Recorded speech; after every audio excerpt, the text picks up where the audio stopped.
where I had the boat, he had hardly enough room to cast behind him because the rocks were tight behind him.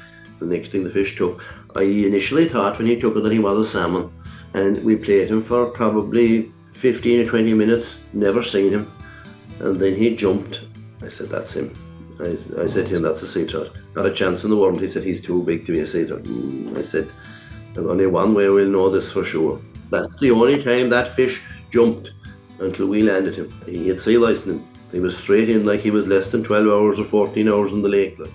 Hello and welcome to the Ireland on the Fly podcast about the people and places of fly fishing in Ireland. For this week's episode, we're joined by Neil O'Shea, the long-standing ghillie on Lough Currane, whose family have been guiding on the lake for over 150 years. What Neil doesn't know about Currane probably isn't worth knowing. We speak to Neil about the good and the bad days for the lake, why you have a good chance of a springer in the coming months, and how double-figure sea trout can still be got if you time it right. But first, Tom, hard to believe you've never fished Currane. What have you been at? Hands up, yeah. Unfortunately, I haven't, Tara. I've been around it a couple of times. Actually, even saw a regatta on it once. The rowing regatta. Beautiful part of the world, and it is part of, as I said, there is part of my my smaller, shall I say, my Irish bucket list, which gradually I'm taking things off. But particularly after talking to Neil there, and he mentions of how they go after the spring salmon on the fly. It's whetted my appetite even more to get onto it. It's really interesting. You'll hear him describe it there when we talk to him. So yeah, definitely, I'll have to get down to it. But you fished it, haven't you? I have. I fished with Neil. I always like to kind of actually going down in October, those last few days. My memory of it is rotten conditions. And I tell you, Neil will still get you over fish. Like, so he's a brilliant guide in ghillie and knows the lake so well. And God, even hearing him talking about his what's he say, his great-grandfather? Great-grandfather. 1880s. It is, yeah, wow. Just like the amount of history and knowledge that family has, like, about the lake. And then he tells us about the sea trout caught. And I suppose the danger is, maybe with it, is we're always talking about Currane now in the past tense. You know, and look, we have, we have to be cognizant and real about the fact in terms of numbers have been down. We know about the problems with the fish farm, the conditions, climate change. It is having an effect on the lake. But people are still visiting, people are still fishing it, and they are catching fish. They're still catching fish, which is good to hear. It reminded me, listening to it, it's a bit like with the salmon fishing. You know, it's getting harder, but if you can get out enough times, if you can put the effort in, you will, and you time it right, is what Neil was saying, was that, those long drought conditions really, where the water gets so warm, it's really causing a problem for the sea trout, he said. Really, yeah, it really hit that point home, and the increase in the water temperature and how it affects it. But it's just what you said there. I mean, when he touches on the history of all the fishing that's there, going back, so 4 generations are going with him, and it is just scenery wise, it's just absolutely magnificent down there. Oh, so stunning. You'd be willing to put up for that, just to hope that you get one of those pet days that still seem to be, as he said, he had a couple of pet days last year, but then it's like anything I know coming, for people coming here on Corrib as well. I mean, so much of it comes down to conditions. You have to take a chance, you have to stab at a date, you have to pick a date, and you just got to pray and hope that you get right conditions. And if you do, you could get lucky. The way Corrib is a iconic, an important water in Irish cultural and economic and social terms, Currane is as well. Well, without a doubt it is. You want to see more being done, I suppose is what I'm saying, from a government level, a state level, county council level. You want to see more being done to help it, to really, to revitalise it and to do what they can in terms of external factors, and really just bring it on, because, as I said, like, it just makes you mad when you think of the history and what it means and everything down there. You'd love to see it come back. Yeah, you would, particularly if there's anything that could be done, should we say, within governmental, that could be done. I mean, climate change is obviously, in the warming temperatures, that's obviously not that easily rectified, but there are other things that could be, that, could help it, you know? And as I supposed to, John Murphy from Salmon Watch Ireland, that episode, they're trying to do their bit. They're trying to fight what they can. So, try and support it where you can and to help it where you can, and even to go fishing. Like, if it's just to be down there in those incredible landscape, the scenery, the surroundings, just to be down there. It's a special place as well. So, and if we can, if there's seeing more fish being caught, happy days. But let's hope it's not terminal, and let's hope, for people like Neil O'Shea, who's been so long associated with the lake, that it continues long into the future as well. Right. Well, look, let's hear from Neil and his incredible stories, and also some great fishing tips about fishing Lough Currane, especially early season. But first, I asked Neil about how the opening day and weeks on Lough Currane had gone. I was out the first day, and there was quite a few boats out. There was 8 or 10 boats out, and a lot of kells caught, but no fresh run salmon. And the following week to 10 days, the conditions were very bad. It's only in the last few days the conditions have improved. There's not many people fishing. There'll be very few guests here. The guests don't really start coming here until around the 1st of March, really. I suppose in the past they did come here, but I suppose over the last 10 or 15 years, you could have said that the spring salmon run has probably gone back a month. Like, I did see 5 spring salmon caught on Currane on the first day, but in recent years, if there's 1 or 2 salmon caught in January, there's no salmon caught this year in January. It starts around the middle of February. You start a few fresh fish starting to come then, and then a few more people start to try it. And when the fishing that goes on there at the moment is only for a couple of hours. Fellas will try it for a few hours until you get serious anglers in that'll be doing the day then, and all that, And is it mainly trolling, Neil? I suppose you could say 80% trolling up till around the end of February, beginning of March, and then there's 25% in salmon fly fishing. We do salmon fly fishing a little bit different here in this lake than to a lot of places. We use a double-handed salmon rod, and we row the boat over certain lies. We don't drift the boat for spring salmon at all. Like there be 9 or 10 certain lies, and you'll be talking about these being the size of a tennis court or maybe a little bit more, in generally shallow water, less than 10 feet deep, and you concentrate on them. You fish it back and forth. You fade the boat left and right using the wind, and you keep it at a certain distance from it. And the angler fishes with a double-handed salmon rod. It's generally floating line, few intermediate, but mostly floating line, and fish with 2 flies. That's really interesting, because that's probably unique to Currane, isn't it? That style of fishing. It's unique to Currane. The only other places you'll see that done would be maybe in the Tweed or on the Spey, when they do fish out of a boat there, because I was in the Tweed, and I was amazed to see that they fish out of a boat, much similar to what we do. But we have no flowing water like it.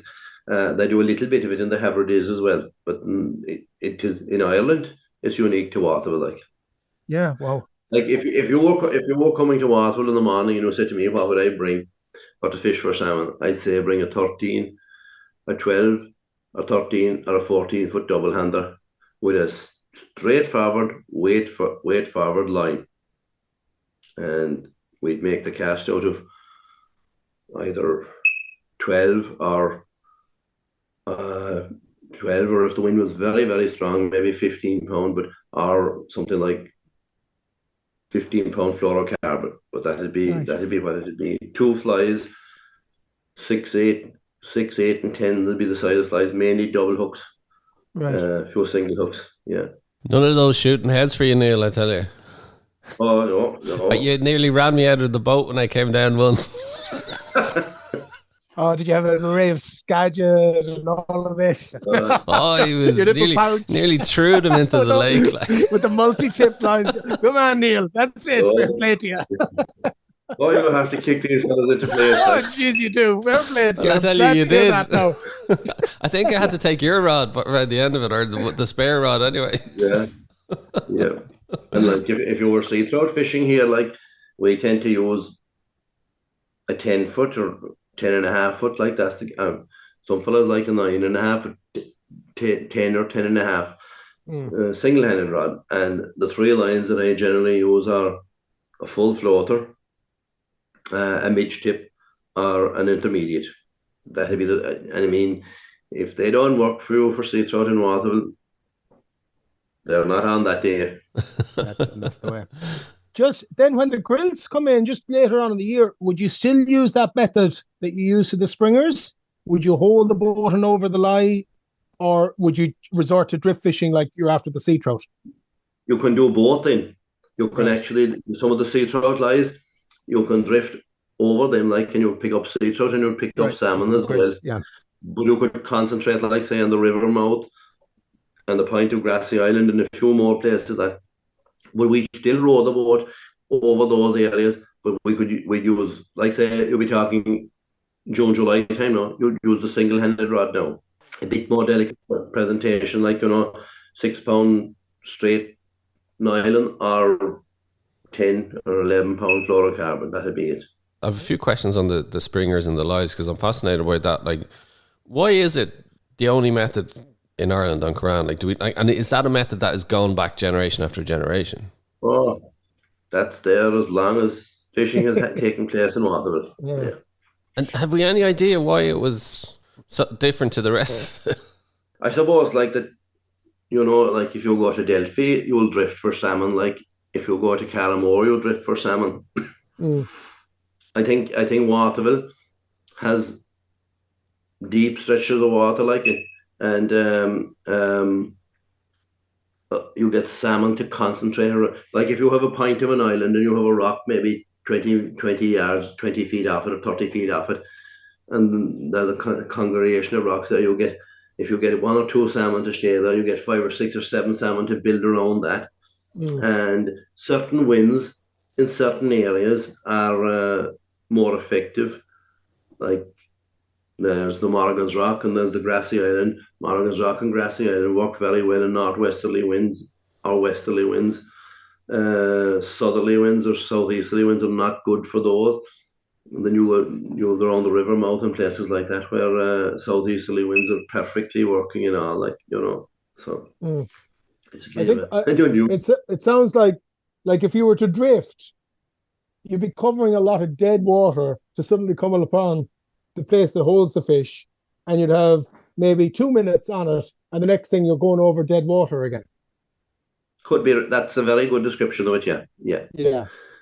yeah. And I So a mean, long time ago, you worked out there that why should you be spending a lot of dead time on dead water and just concentrate on where the fish are? well, this was drilled into me. I didn't invent where this was drilled into me by the generations before. It's Yeah, like, this you is did. how you do it. Yeah, you did what you were told, Neil. Oh yes, I remember that. All right, yes. Thanks be to God, I'm at the other end of it now. But in fairness, it's the same though, isn't it? Like with salmon in rivers. Anyway, you know where the lies are, and You do, yeah. you That's fish right. over the lies. You don't be wasting your time. Particularly, yeah, particularly spring salmon, I believe. Mm. I mean, more so with spring salmon, isn't it? Yeah. You see, if you have a lie there, you can be fishing the lie for spring salmon. You can be fishing a lie for spring salmon. There could be 6 or 7 spring salmon there. They don't know it. You have to keep at them, keep at them, keep at them. And what we do is, if you're fishing a certain lie, we'd fish it for maybe half an hour, 40 minutes, maybe an hour, if there was an odd fish showing. And if nothing happens, you land and you rest it and look at it. And if a fish moves again, you'll try it again. But you give it 20 minutes or half an hour and then you go back at it again. You could change a fly. Certain things can make it all very. A certain change in the wind can bring them on. Like, I seen it one morning with my brother and fishing with a Dutchman, flat calm, nothing happening, waiting in position, hoping for the wind to come. The wind came. It came from the south. It went southwest. It lashed it for about 15 to 20 minutes while they were fishing it. When the wind went west, they hooked the salmon 16 pounds and got him. And by the time they had the fish landed, the day was flat again and it never came anymore. Yes. And like the Dutchman said to me afterwards, he said, when you go back and you say, was it a good day? He said it was a great day, but it was less than 20 minutes. Yeah. And that's right. Like, Yeah. that's spring salmon. Like, Yeah. I have seen the fish alive all day long, and at 3 o'clock or 4 o'clock, something changes. Bang, you'll get him. you'll rise them, you'll get a second one. That That's the is way it is. amazing. You touched on something Yeah. there earlier on as well, Neil, and it seems to be prevalent around the whole country. Like you said, you remember one 17th of January, five springers being caught. Like it Yeah. really seems as if the runs have just gotten later and later, doesn't it? Definitely, I'd say it's a month later. Yeah, Like wow. the salmon, the amount, let's say in January, from the 17th of January to the end of January, you would have said that a good year would be 3 or 4 salmon. Mm. Now that seems to be February, and the February seems to be March. And I would have said that the two best months for spring salmon in water now are April and May. Right. And it's funny how it kicks around because not last year, but the year before, it just punched forward for 2 or 3 weeks, and they kicked off in the end of February, and they fished right through March, and it was very good. Like And what size fish, Neil, on an average? average spring salmon here is 9, 10 pounds. Like I've seen him caught 24 here, Ooh, and I suppose the best one I ever caught was 18 and a half, but that was caught trolling. Like I caught him mm. 16 and a half on the fly. That was the best salmon I ever caught in the double-headed rod on the fly. Is Currane like, the rest of the country in the sense that the spring run, it's gotten later, but it's also gotten smaller? Yes, that would be true. Yeah, that would be true. The only thing is that we have a hatchery here, and it helps it. Like a couple of years ago, there we seen 100 salmon caught here by the 12th of May. That was 34 or 5 of them from the hatchery. Like Right. Well, so, that's a fair percentage of them. you see, I suppose what Quran is a big system, but it's a small system in a way. It's like my uncle described it once, and he was a ghillie for 60 years. He said, Quran is a big sea trout lake. It's a small salmon lake. And what he meant by that, the salmon are Right. concentrated in smaller areas Yeah. where it's possible to catch a sea trout anywhere in it. Right. Yeah, they go everywhere. Those big Yeah. salmon, the springers, do they spawn in one particular stream? Do they go further up the system, or do they spawn a Well, river I know that. or You not? see, the Comac River, the river, the river from the lake to the sea is only 500 yards long. It's Butler's Pool. Right. And I mean, you don't have to have the lake. You don't have to have a big flood in it. The level of the lake, the fish can come into Currane virtually any time they want because the tide comes right up to the Butler's Pool. At Right. high tides, they can just flick over the stones into the thing. There's no problem, and then they're straight into the lake. And they go right up the lake. Then the lake is 3 miles long, and they go right up the lake to the Cumra River. And the Cumra River then goes on to the upper lakes, which you have Derriana, Lough Currane, Clonaclin, and Lough Nahishkin. A certain element of the springers will, if the like it's like anything, if the water level is high, a certain amount of them will keep going. Right. But if they come in when the river isn't high, when the Cumnock River isn't high, they'll settle. And if they get any few days in the lake, they settle and they stay. And you get more fish building around them.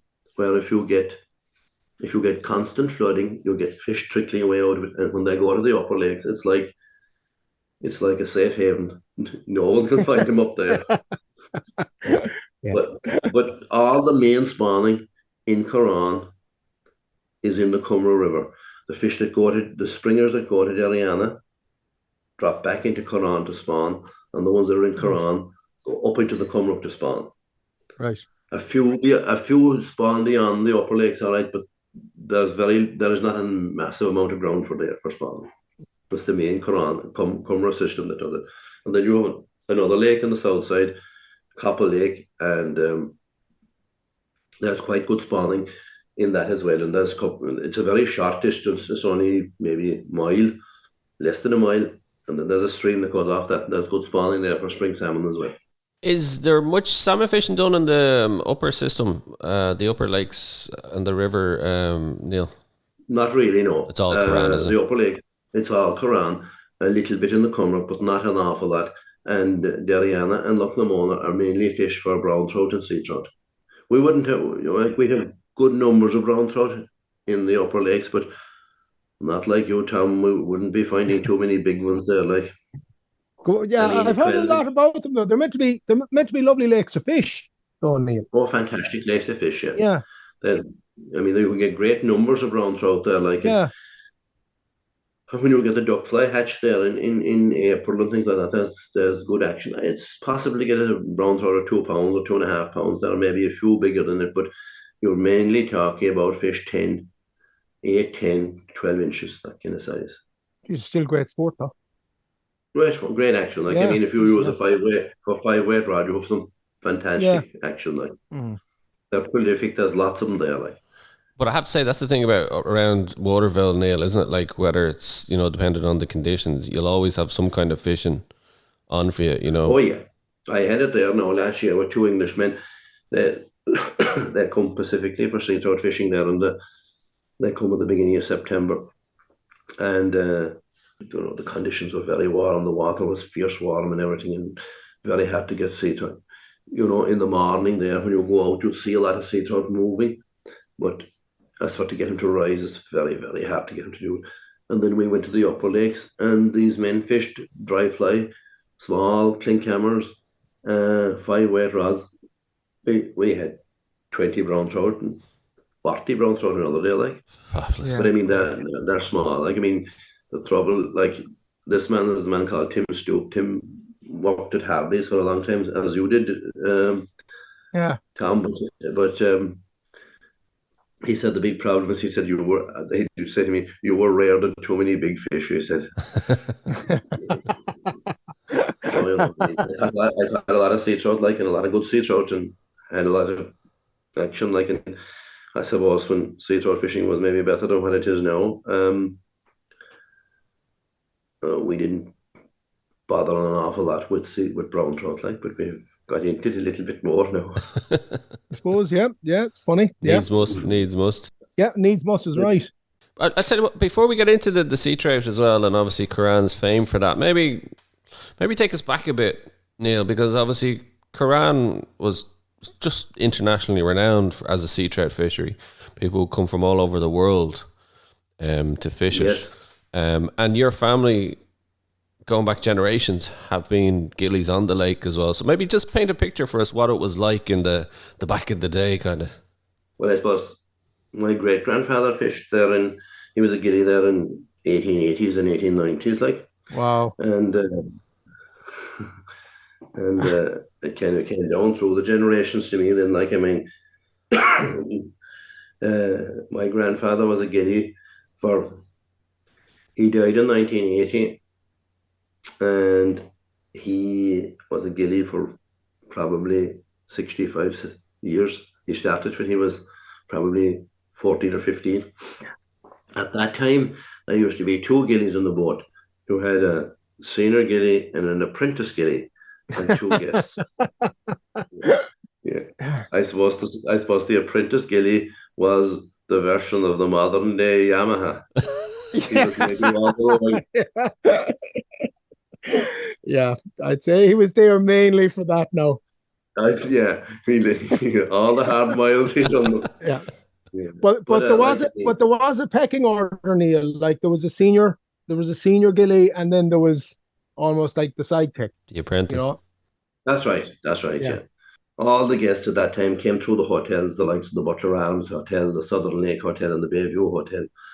Where I suppose as I came into it, I'm 40 years at it now. Like, I was there at the end and more of that at that. But I suppose certainly for the last 20 or 25 years, it's the ghillies that are generating the guests coming in and creating the new guests, like with websites and stuff like that, and bringing them in. Like, the problem is that ghillies are getting scarce here. It's just hard to get new fellas to go into it. Like, I mean, I suppose my brother and myself now are at it, and my father and my grandfather and my granduncle, and and my great grandfather that was from my father's side, and then from my mother's side, I had my uncle who was a ghillie for 60 years.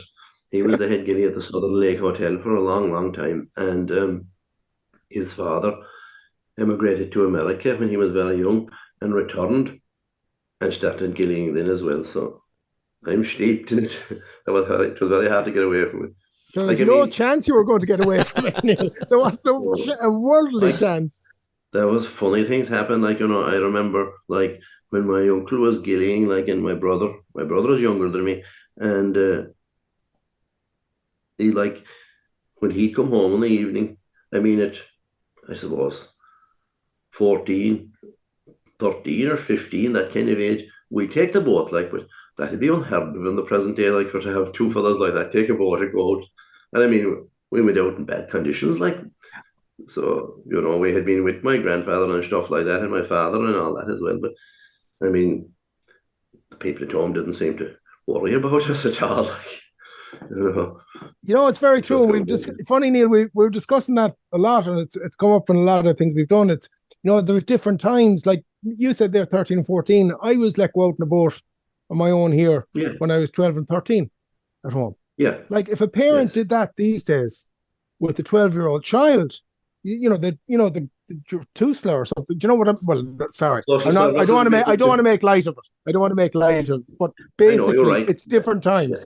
Yeah. different, totally different Mm, times. Yeah, mm, totally different times. yeah. Yeah, and I mean, like, again at that time, all the fish were killed as well, which was part of the game. Like, I mean, I as a young fella at less than 20 years old, and my brother, we fish together in the springtime, and if we caught a salmon, we sold the salmon. Yeah. Like, I mean, I'd be totally against that now. Like, I mean, I'd Yeah. be talking the catch and release all the time now, like, and even though I think still in moderation, there should be a little bit of people allowed to take a salmon or whatever, like. Mm, But yeah. I mean, uh, I suppose it'd be isn't the right thing to say, but there was too much killing done in the past, like, Well, it was taken for I'm granted, talking about wasn't it? that was just taken for granted. That's right, yeah, yeah, And yeah. and tell me this: was the gilling done like from January on till October, Neil, or was it condensed in the summer months? In my grandfather's time, they didn't want to see any guests before the 1st of May because they had trolled for salmon themselves, and Right. they actually Wow. made more money out of selling the Of salmon. course. Of course At they did. that Yeah. time, I'd be talking maybe pre-First War or Second World, before the Second World War and after the Second World War. And Mm. after the Second World War, the price of salmon was very high. And my grandfather told me that if he trawled for a week on his own and he got one spring salmon, it was better to him to sell that. There was um, a fishmonger in Watford that were buying them and sending them to Billingsgate in London to be sold then. Right. And if he got one salmon, it was better than a week's wages with a guest at that time. Wow. Well, you Yeah, could fully understand what he was at. So, wow. yeah. Oh, And yeah, come here, there was a fishmonger. There was a guy in Waterville, was there, that would buy them. there was a family in Wales used to buy salmon and well, they used to buy shellfish as well. Like they were Right. all exported. See, the And train come came here, to how would they get? Castlereagh. What would they do? Drive them to the train? Is it, or what would they do? Yeah, the train at that stage, the train came to Castlereagh, and that's Right. 10 miles from Waterford. Oh, right. Yeah, Carsveen's just up the road. That's right, yeah. And they took them, and then they were taken to Cork, and they were taken by boat to I suppose Swansea, or I don't know Yeah. where yeah, and then to London. They were sold in Billingsgate in London. Oh. And Yeah, you just got me thinking as well. If your granddad only needed one salmon, think of the week that maybe he had two or three. Jeez, that must have been yeah, bonanza that's it. You time. see, In the that's it. You bar. see, yeah. Nobody talked about them days. You see, that was all kept quiet. But just before we go, that was another interesting. The salmon you caught in January, the price was much higher than the ones Right. you caught in February. They were again much higher than the ones you caught in March. As the year moved on, the price went down. Yeah, But scarcity. then the guest Yeah. started, you see, Yeah. predominantly Waterville it came to people who were coming to fish for sea trout and grills, like, Yeah. and once May came, like if you said to me, Dara, there that if you wanted to come, when was the first time I could fish for sea trout? I'd say to you to leave it till the middle of May, and I'd still say that to you, like, you would catch sea trout in April and stuff like that, and the odd one to be caught in March. But basically, if you want to fly fish for sea trout, you want to leave it into the middle of May, and that's it. And therefore, the bigger ones come, like, and bigger fish. Like, I mean, fishing for sea trout in May is exactly the same as fishing for spring salmon. If you rise one or two on the day and you get one or two, you're doing very well. Well, you just touched on it there, and I remember hearing it, Neil. Traditionally, the sea trout that ran in May early, they were the bigger Yes, ones, weren't they? they're the bigger ones. Yeah, yeah, They're the Yeah, springers, like you said, so to speak. yeah, yeah. My grandfather used to say that they were the spring sea trout. He used to call them. right, yeah, They were the first ones. Like, yeah. I mean, water was famous for big sea trout. Like, a sea trout of 4 or 5 pounds wouldn't be out of the ordinary. Like, you'd be talking to go up to 7 or 8 yeah. before I would say he was out of the ordinary. Like, there was it went for 10 years there that there was an average of between 35 and 40 specimen sea trout caught in Ireland, and 98% of them were coming from water. Currane itself, What's the biggest caught in the fly on Currane? the biggest sea trout caught in fly in Currane is 13 pounds 5 ounces. Beautiful. That's recent enough as well, Neil, isn't it? 2011. Yeah, Oh, okay. I remember it actually. Yeah, it was a beautiful fish. Yeah, a man called Sean Smith who was fishing with me caught him. And he's the biggest sea trout ever caught in Ireland in fly. Yeah. And believe it or not, 3 days later, he got the second biggest. He was 11.7. What was he doing? Yeah, and he was listening to you, Neil, I presume. Yeah. Oh, yes, absolutely. I'm taking full credit. Take us through what happened, like when the 13 and a half pounder, like was he like, where did you know where to go? Where were you looking for? Did you have an idea when he hooked it? And also, I was looking was it for May? 23rd of May.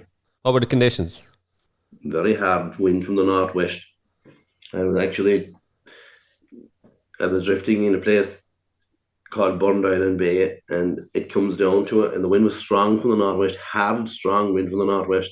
And I came to the point, and I took the boat around the point, and I brought her in at the back of it into a place, they call it Mike Marathis, and I was looking for shelter more than fish, to be honest with you. But I worked my way through it there, and it's a very shallow, rocky area, and I worked my way up to where a stream comes in. And in a very tight, it's hard to believe even that he'd be there, like, and we were, like, where I had the boat, he had hardly enough room to cast behind him because the rocks were tight behind him. And if he casted the full length that he could, he was a very good caster, he hit the rocks on the far side, so we were fishing. The next thing the fish took, I initially thought when he took it that he was a salmon, and we played him for probably 15 or 20 minutes, never seen him. And then he jumped, and I said, that's him. I said to him, that's a sea trout. Not a chance in the world. He said, he's too big to be a sea trout. I said, there's only one way we'll know this for sure. That's we'd have to get him. And that's the only time that fish jumped until we landed him. And he had sea lice in him. He was straight in, like he was less than 12 hours or 14 hours in the lake, like.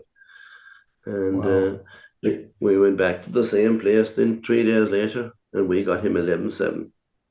Right. And he jumped 7 times. Hmm. There were two totally different fighting fish.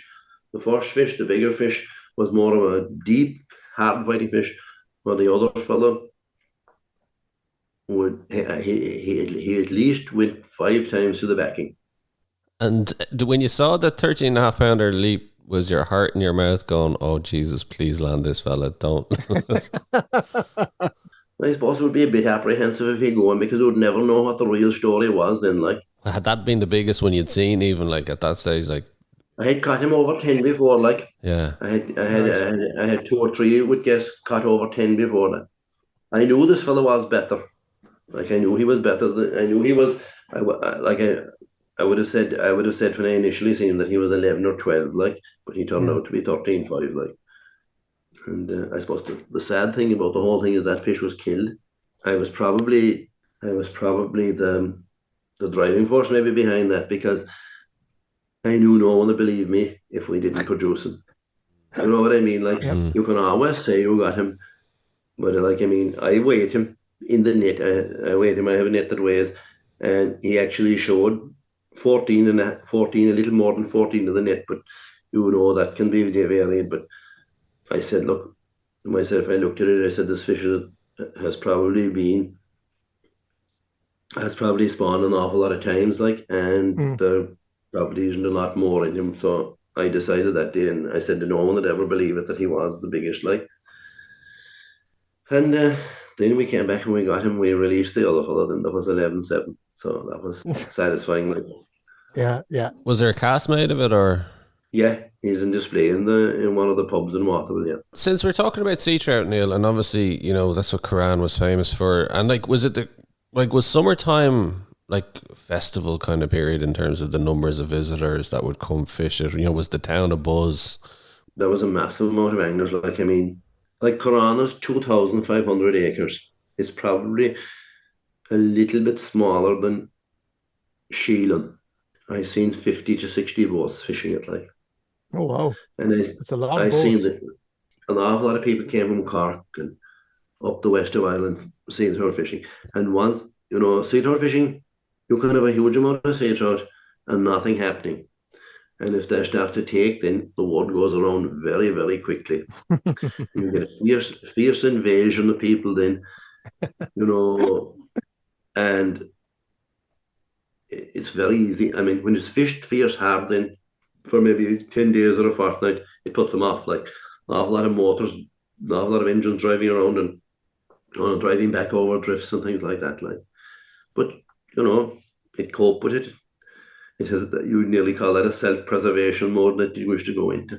But a lot Mm. of problems with it. A lot of problems at the moment is water temperature. Like, I mean, especially over the last 4 or 5 years, we've had these periods in like April, May, end of March, April, May, where we get long periods of fine weather and the temperature of the lake rises, and it has a detrimental effect on sea trout fishing, like, because it puts them off completely.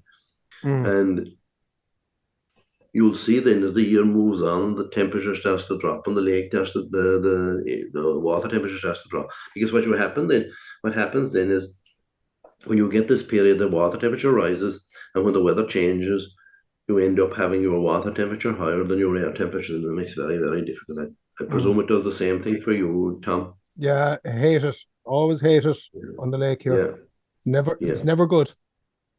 never good. Yeah, and it takes it a lot, Quran a long time, because even this year they have a temperature gauge on the Quran that goes right to the bottom, and on the 20th of September this year, at 30 meters down, it was 18 degrees, which is incredibly hot. Like, Ooh. yeah. So, and you see, what's the best thing to cool the lake here is wind, putting more and more oxygen into it. And we had fierce long periods this year of calm weather, even when the weather was, like everyone talked about July and August.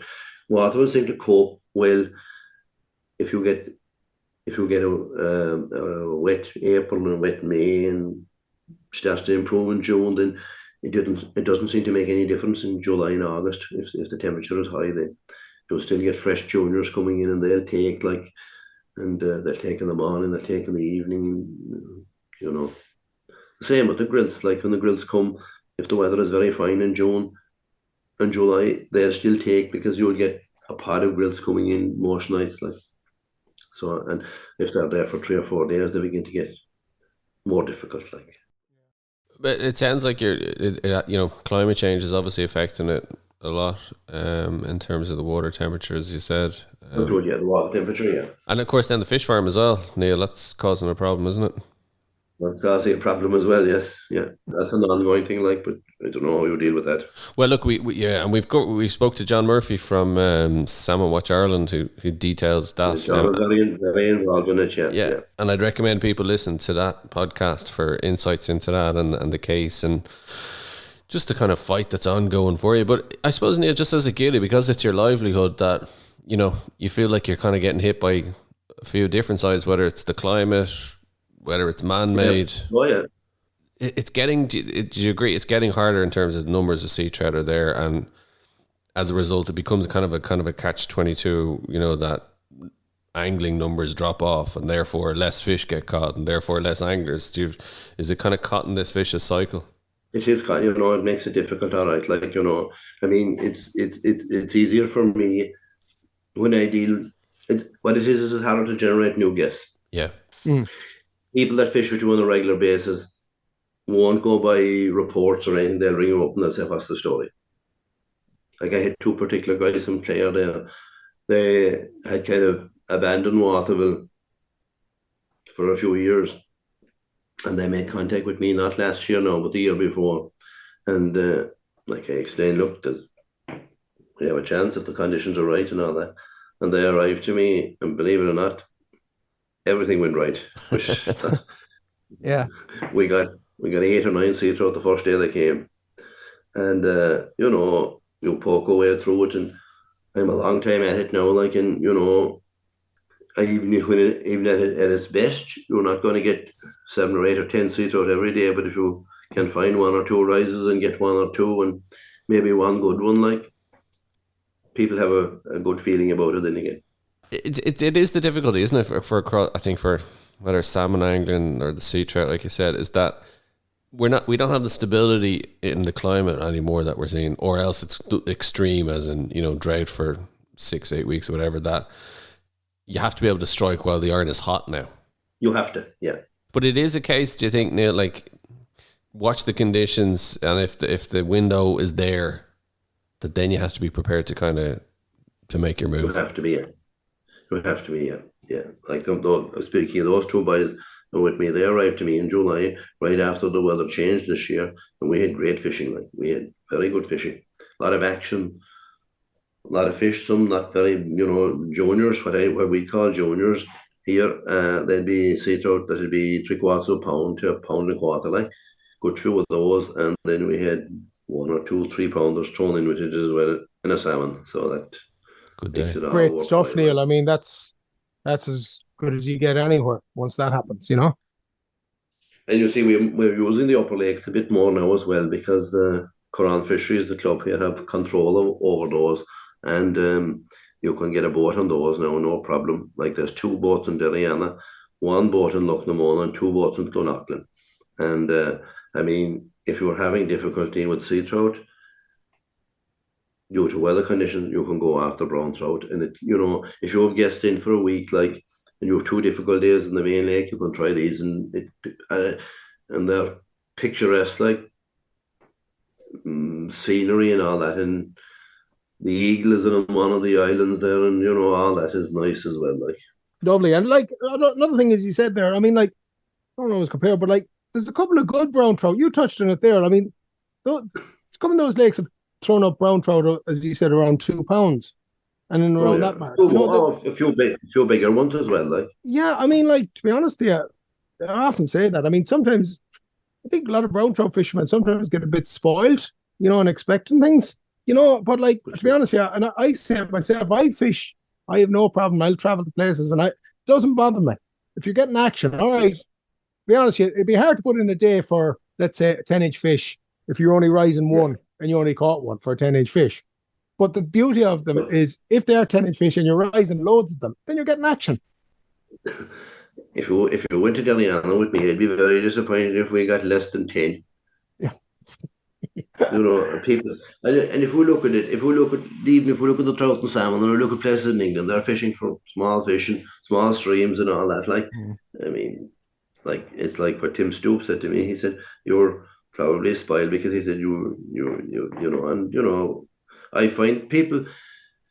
That's the thing that I found over the last few years, that when we have fished the upper lakes, that the action on the brown trout, like, people are absolutely stunned by it. Like, yeah, I wouldn't be like, I wouldn't be a massive expert on brown trout fishing. Like, a lot of it is fairly straightforward. Like, we fish for sea trout with wet flies and stuff like that. But I mean, the guys that had used dry fly, and well, we've done dry fly with the buzzers and all this kind of thing as well. Like, they probably have great success there. Like, Mhm. I haven't gone down that line yet. Oh, I'll have to go. I'll have to get there. You'll have to come there, yeah.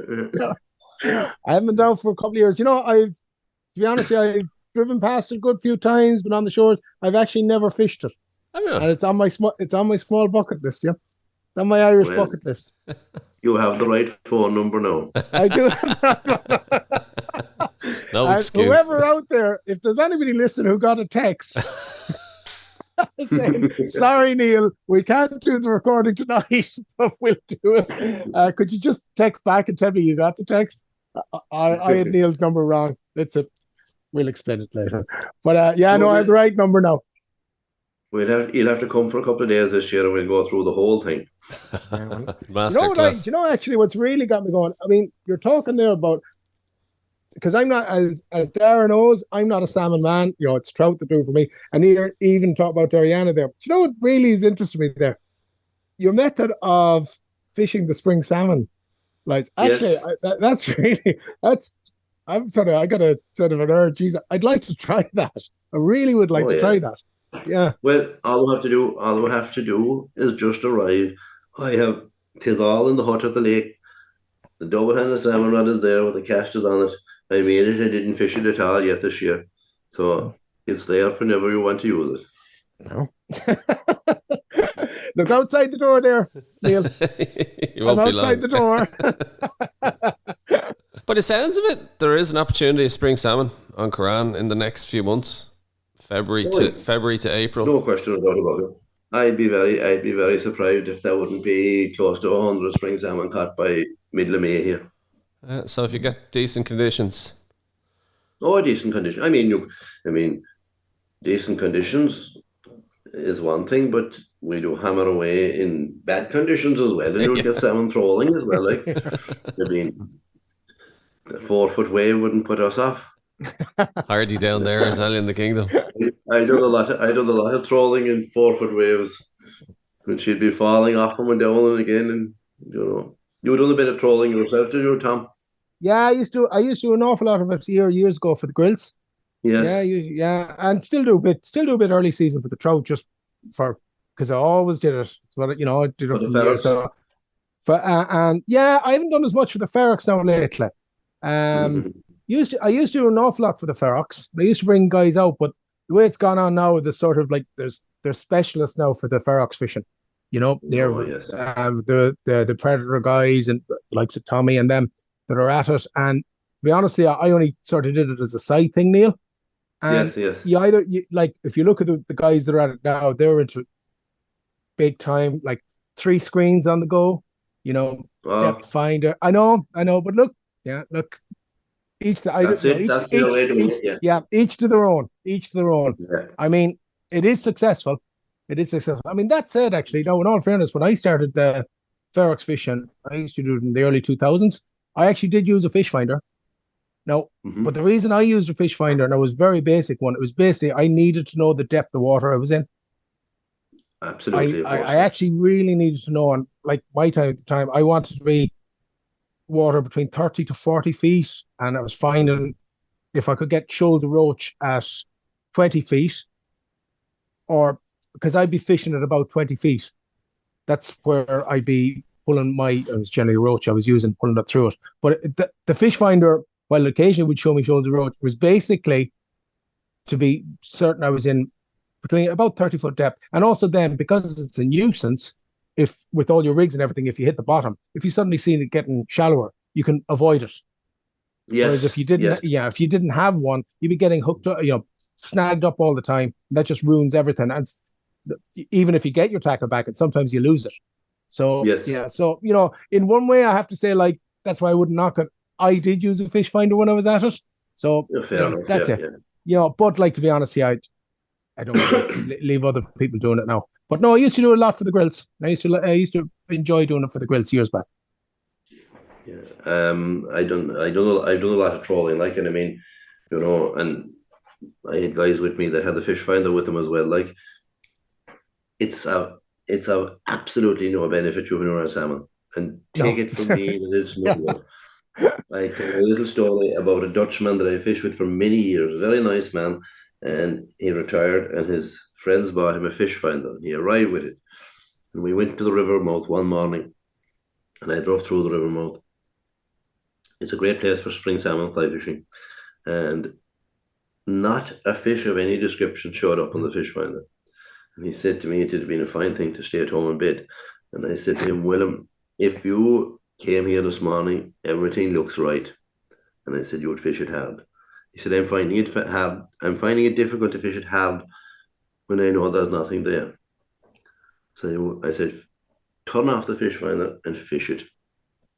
And we fished it. We started at about 9 o'clock or maybe a little bit before it. And we had seen nothing or touched nothing.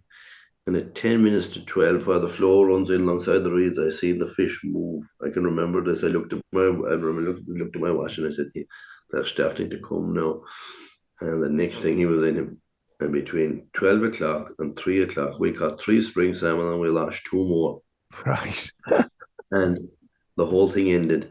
And I said to him, William, these came.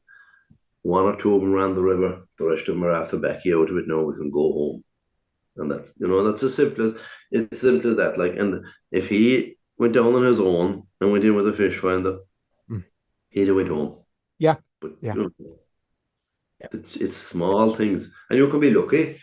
The guy 50 yards away from you can catch Joe salmon, and you would think there was nothing in the lake, That can happen too. That's salmon fishing. Yeah.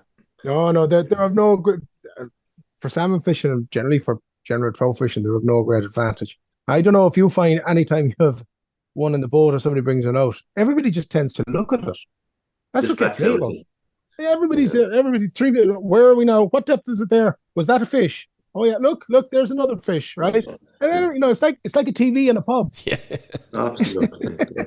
Because it kills the art of conversation. It does. That's it. The arts of fishing. You can't beat experience over technology anyway. So obviously, Currane has obviously had its struggles in terms of the sea trout numbers, but if people did want to give it a go, they wanted to come down, fish, in the historic Currane and sample all the beautiful scenery around there. But to have a chance of a sea trout, when are you talking about? When should they be looking at coming down? I suppose you could say the real 4 months of it is June, July, August, and September. Any one of those times, like June, you'll get bigger sea trout there.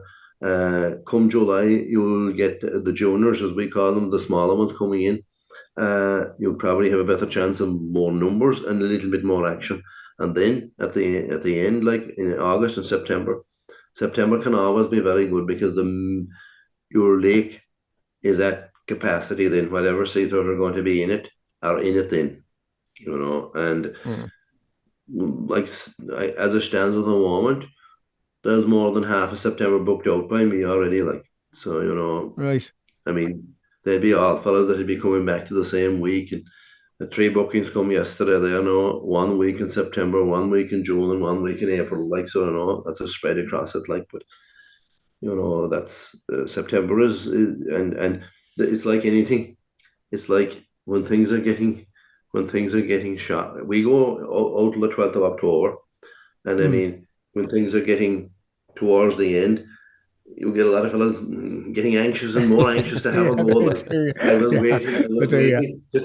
was waiting to see was it improving and all this kind of stuff. I do hear these questions, but you're looking if we don't try, you can't. If you don't try. But that said, even though the sea trout, like as we were saying, has been difficult over the last couple of years. I mean, last summer you did have a couple of good days, like as you said, we had a lot of good days, yeah, a lot of good days. Yeah, so especially in the early part of July when the weather changed, and when then it broke that time. But isn't it very funny, Neil? It's funny that you say that because we great fishing on the lake here when that weather broke in July. It's amazing. Yeah. Amazing. Yeah. It changes the whole atmosphere of everything. It changed everything, and something just happened. Breaks, the lake went alive. Yeah, and you get a lot of fish previous to that. The level of the lake is low, and the water going out into the sea is probably quite warm, and a lot of the sea trout will hold off as well and mill around back and forth in the bay there, like. And then when the Mm. whole thing changes, you see, you have a small side stream coming into the river, coming down as well, which is a very extremely spade, and it will create the bottom part of the river, Butler's Pool, and it'll give you the impression that there's a lot of water, and I think it draws them in very quickly then as well, like. Yeah. So, and Mm. it's very hard to catch. It is very hard to catch sea trout in Butler's Pool because I suppose if you go to Wales and places like that, traditional sea trout fishing is done at night, and Water was never noted for fishing at night. Like we have very There was there sociable was hours. there was other there was other things to be done at Yeah. night time. That's very interesting, and it's well worth keeping in mind. And it's it's good. Like I know we were saying, all right, that the sea trout has suffered a bit, but there's still plenty of opportunities down there. So that's really There good to is, hear, Neil. yeah. I mean, it's still one of the great sea trout fisheries in Ireland. Like, Well, that's going to lead me on to the next one because I have a feeling we'll see where it comes from. But you've been warned, I presume, of the question we're going to ask you. We ask everybody coming on what their most memorable fish on the fly was, Neil. So I'm going to ask you now. I suppose the most memorable one of my own was probably the 16-pound salmon that I got in the fly, like. And I have got a couple of sea trout over 10 pounds as well, like. I mean, a sea trout over 10 pounds is a serious beast when he gets in his head to go. I seen a guy with me catching a sea trout of only 7 pounds, and literally in less than 10 seconds, he was 40 meters into the backing. Like, I had to row as hard as possible to Wow. keep in contact with him. And he arcs then in a big arc, like, Yeah. on the dead line, like. And, I suppose I got a sea trout. There's another, he's a friend of mine from Tralee, and he fishes quite a bit with me, but we were drifting at the Black Rocks one day, and he cast it in towards the little horseshoe shape of the rock, and he cast it towards the rock, and he went, there was a huge rise. And he said, what was that? I said, it was a decent sea trout. What am I going to do? I said, retrieve it back now. And I said, cast it. But it was, and what do we do now? I said, the boat, remember the boat? This happened so quickly. Like I said, the boat is drifting very fast. So don't cast as far as well. Put it right down on top of him again. And he put it right down on top, and he absolutely exploded it. Half an hour later, we had a 9.5 pound sea trout.